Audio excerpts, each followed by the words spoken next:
Today I'll be walking through two more effects chains that I made with the Zoom 70 CDR, based kind of on just some nice effects for monophonic synths, like the Korg MS-20 here. And it's just a great all-around synth. It's great for leads, has a fantastic sounding filter, and is just generally perfect for most mono style effects and sounds.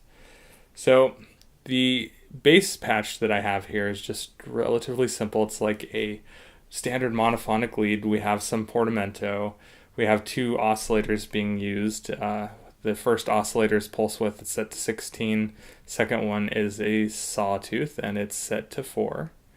And we have some release time and no attack, so it just sounds really nice. So let's give it a listen.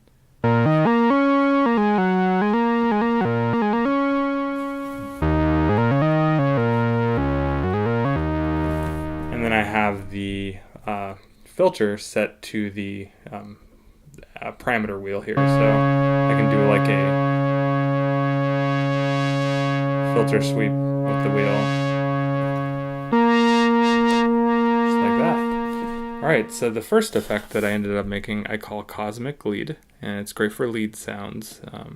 Just a really good sounding general effect. It's really simple to make. And what I'll be doing in this tutorial is I'll be actually showing you how to do it via on-screen pictures that I took of the pedal of each of the parameter sections. So here it is. Here's Cosmic Lead. Let's listen to it.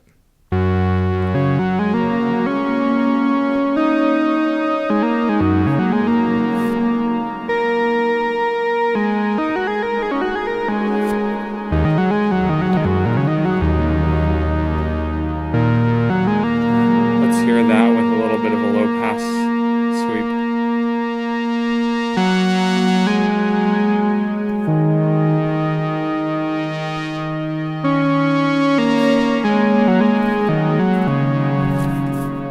Alright, and let's see how I made that. So the first effect that I have going on is the exciter based on the BBE Sonic Maximizer, and the settings that I have are bass set to 38, treble set to 11, and the level set to 100.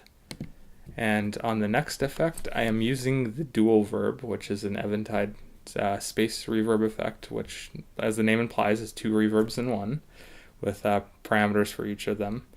So I have on page 1, pre-delay for A set to 200, pre-delay for B set to 600, mix set to 36. On the next page, on A-B mix, I have it set to A4 and B set to 9. And the decay of A is 15, decay of B is 40. And on the next page, I have size set to A2, B9, with tone set to 20 of tone A and tone B set to -30. So just give it a quick listen again. Let's add a little bit of resonance in there and hear what that sounds like. Let's use a lower note.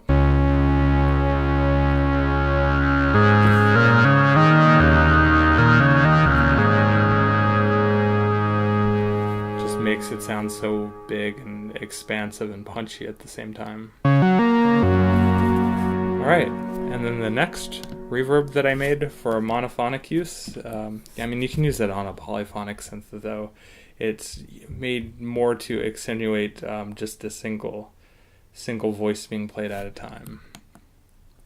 So the next one is called Cloudy Day, and it's kind of just something that I based loosely on the cloud reverb from Strymon, with a bit of multi-tap delay, some modulation, and an expansive reverb after it. So I made this. Well, let's listen to it first.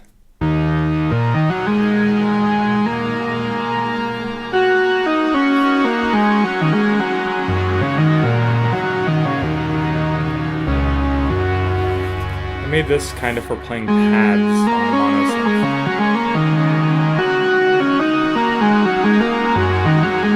This would work great on a bass station as well, or like a Moog Mother 32, something like that, or even a monologue from Korg. It would sound great on those. So I've tried it on the monologue, and I've tried it on the mono station from Novation, which is basically a bass station. So here's how I made it. So the first effect in the chain again is the exciter. I just love using that because it just adds so much punch. And the bass is set to 15, treble to 40, level to 100. The next effect is multi-tap delay. Time is set to 1100, pattern is set to 2, mix is set to 55. On the next page I have the tone set to 10, level set to 100, and tail set to off. The next effect is stereo cho, so we get some of that modulation effect. And I have the depth set to 20, rate set to 15, mix set to 50. On the next page of that I have the tone set to 7 and the level set to 100. The next effect is the particle reverb, which gives us that huge expansive reverb. I have the dwell set all the way down to 1. Well, I mean 0 is the lowest setting, but let's set it to 1 here. Gain's set to 100, mode is set to stable, mix is set to 60, mono off, and tail off. Let's just give it another listen. Let's mess with the filter a little.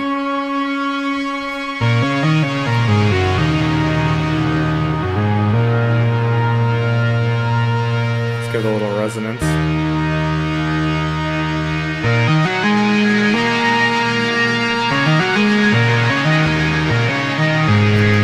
I'll just cut through anything, or if you make it mellow, like here, let's make it mellow again, and just great for a little pad.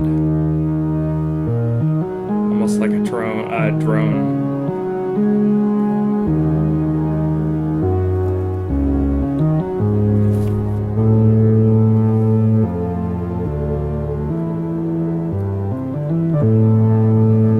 For a dark ambient track or something like that. Alright, I hope that helps somebody out, and I hope you guys like that. I'll continue making more videos about effects on synths and just synths in general.